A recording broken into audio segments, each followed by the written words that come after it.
நண்பர்களே, சில புள்ளி விவரங்கள் மட்டும் சொல்ல விரும்புறேன். திராவிட முன்னேற்ற கழக கூட்டணி அவர்கள் பெறக்கூடிய வாக்குகள் தொடர்ந்து குறைந்து கொண்டே வருகின்றன. இது கேட்கறதுக்கு உங்களுக்கு ரொம்ப ஆச்சரியமா இருக்கும். என்ன சார், நீங்க கன்சிக்யூட்டிவ் விக்டரி தொடர்ந்து வெற்றி பெற்றுக்கிட்டே வர்றாங்க அப்படின்னு.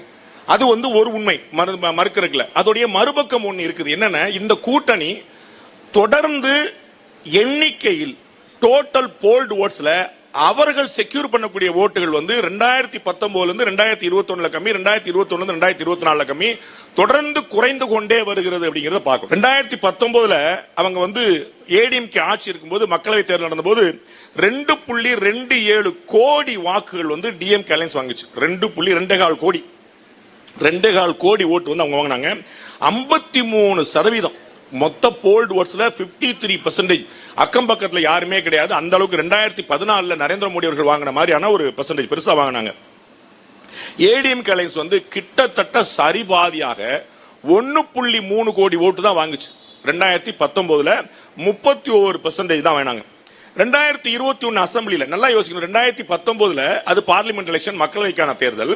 அது பாரத பிரதமர் நரேந்திர மோடி இரண்டாவது முறை வர்றதுக்கான தேர்தல். அப்ப அந்த இடத்துல டிஎம்கே அலைன்ஸ் அதிகமா வாங்கிச்சுன்னா, 2021 திமுக அலைன்ஸுக்கு ஆட்சிக்கு வரணும். அப்ப அதிமுக அலைன்ஸ் பிடிக்கலங்கிற சிந்தனை இருக்கணும். அப்ப திமுக கூட்டணி இன்னமும் அதிகமான வாக்குகளை பெற்றிருக்கணும். ஆனா என்ன நடந்துச்சு பாத்தீங்கன்னா, 2021 2.9 கோடி வாக்குகள், 2019 2.27 கோடி 2.25 கோடி வாக்கு வாங்கினவங்க 2021 2 கோடி வாக்குகள் தான் வாங்குறாங்க.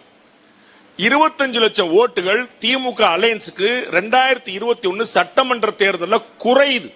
அதை நீங்க முக்கியமா கவனிக்கணும். வேற ஏடிஎம்கே ஓட்டு பாத்தீங்கன்னா அப்படியே கொஞ்சமா கூடி, அது 45% டிஎம்கே அலையன்ஸ் இருந்துச்சு, 53 45 மாறிச்சு. ஏடிஎம்கே அலையன்ஸ் 40% ஏறுது.